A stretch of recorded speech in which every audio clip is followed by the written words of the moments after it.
मौलाना सरदार अहमद साहब रहमतुल्लाह अलैह के पास ना एक बूढ़ी अम्मा अपना बेटा छोड़ गई। तो हजरत साहब ने कुछ 2, 4, 5 महीने रखा। तो बाद में उसकी अम्मा को बुला के कहा कि भाई तू बेवा है, बेटा तेरा यतीम है, मैं नहीं चाहता कि इसका वक्त ज़ाया हो। ये पढ़ने वाला कोई नहीं, सारे नहीं भाई पढ़ने वाले होते। अब यहाँ उलमा बैठे हैं, मैं बेअदब भी ना हो जाऊँ। कुछ पूरे 8 साल लगा के भी आ जाते हैं, सनद भी उनके पास होती है। नाराज ना हो जाना, ये तो सब अच्छे लोग हैं। सनद होती है पर पता कोई नहीं होता। ये आला हजरत ने लिखी है बात। सनद होती है, पूरी डिग्री होती है, उस पर कई लोगों के साइन भी होते हैं। तो बहुत सारे तालिब इल्म ऐसे होते हैं जो मदारस में कहते हैं मैं फाजल फलाह हूँ, लेकिन कोई शय पास। तो मौलाना सरदार अहमद साहब मुहद्दिस आज़म पाकिस्तान रहमतुल्लाह अलैह उस बूढ़ी को कहने लगे तेरा बेटा कुंद देना है, पढ़ना पढ़ाना इसने कुछ भी नहीं, तो यतीम बच्चा है, कल को तू कहेगी कि मेरे बेटे ने वक्त ज़ाया किया तो वापस ले जा। बूढ़ी अम्मा रोने लग गई, कहने लगी मैं पढ़ाने तो नहीं लाई थी, मैं तो आपको रब का वली समझती हूँ, मैं तो नौकरी कराने लाई थी। नौकरी हजरत अनस बिन मालिक कहते हैं मेरी अम्मा भी हुजूर की बारगाह में दे गई थी। हुजूर की बारगाह में ये नहीं कहा था कि या रसूलल्लाह पढ़ा दें, हाँ हाँ मैं जिम्मेदारी से बात कर रहा हूँ। ये नहीं कहा था हुजूर मुजाहिद बना दें, ये थोड़ी कहा था कि या रसूलल्लाह सल्लल्लाहु तआला अलैहि वसल्लम से मुफस्सिर, मुहद्दिस, मुहक्किक, मुफ्ती बना दें। हजरत अनस की अम्मा कह गई थी सोनिया जब तक ये रहेगा ना आपकी नौकरी करेगा, ये घर के काम काज करेगा, ड्यूटी करेगा, हुजूर ये आपकी नौकरी करेगा। तो मेरे महबूब ने फिर दुआ कर दी, अल्लाह इसे बरकत अता फरमा। तुम समझता है खिदमत वाला खाली रह जाता है? जितना जायका खिदमत वाले को मिलता है, जो उसके नसीब में आता है, वो किसी का नसीब कहां भाई। हजरत अनस कहते हैं हुजूर ने दुआ कर दी, बरकत की। मुझे तो खेती बाड़ी आती भी नहीं थी, पर लोगों के बाग में साल में 1 दफा फल लगता था, मेरे बाग में 2 दफा लगता था।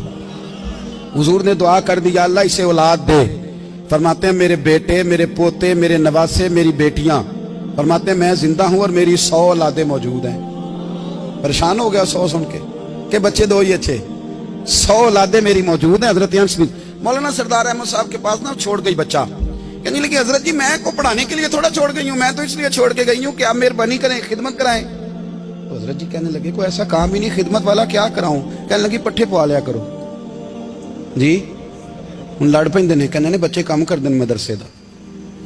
हालांकि अब कहाँ बच्चे काम करते हैं, अब तो गुजर गया दौर, अब तो बच्चे काम कराते हैं। अब बच्चे भी नाराज हो रहे हैं, घूर घूर के देख रहे हैं। सही कह रहा हूँ आपको, बच्चे काम कराते हैं, बच्चे कहाँ काम करते। कहने लगी ये चारा डाले करेगा आपकी भैंसों को। तो हजरत ने उसको कहा कि बीबी चारा आप मेरी भैंसों को डालने के लिए मैंने बंदा रखा हुआ है, तो तू जा ले जा। कहने लगी हाथ बांध के हुजूर मेहरबानी करें, रख ले चारा डालेंगे। और पुत्र तवज्जो से चारा डालना हजरत की भैंसों को। रोने लगी, हजरत ने रख लिया, महीने का खर्चा भी देते। शाम को ना वो सारा दिन काम करता, शाम को आके पैरों में भी बैठ जाता। हजरत जी लाएं तेल थोड़ा सा, पैर ना दबा दूं। 8 साल साथ वाले पढ़ते रहे, ये बेचारा नौकरी करता रहा। मेरा रूप भी नहीं ते मेरा रंग भी नहीं, और मैनू यार मनान दा टंग भी नहीं। कभी कभी ना हजरत बिलाल हबशी फारग होते ना, तो नबी पाक की बारगाह में अर्ज करते हुजूर कोई काम तो नहीं, सारे हो गए, हुजूर जाऊं जरा, चले जाते। एक दिन सलमान फारसी कहने लगे या रसूलल्लाह ये बिलाल कहाँ जाता है। फरमाया जा देख के तो आ।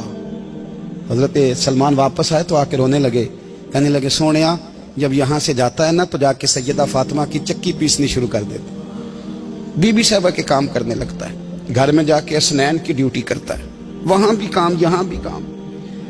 वो चारा डालता रहा, उसने चारा डाला। हजरत मुहद्दिस आज़म की भैंसों को दस्तार फजीलत का वक्त आ गया, सारे पगड़ियां सजा के आ गए, आज दस्तार होगी। ये ना पीछे होके बैठ गया, चूंकि पढ़ा ही नहीं था तो दस्तार काहे की, दस्तार तो उसकी जो पढ़ेगा। हमने तो पढ़ा ही नहीं, हमने तो यार पढ़ा, घर पढ़ा, ड्यूटी करी। हजरत मुहद्दिस आज़म रहमतुल्लाह अलैह के यहाँ जब ऐलान होने लगा ना कि अब दस्तार होगी, तो हजरत ने पहला ऐलान उसका फरमाया। तो मत जान लो बंदा कपड़े भी कदी कदी बदल देना।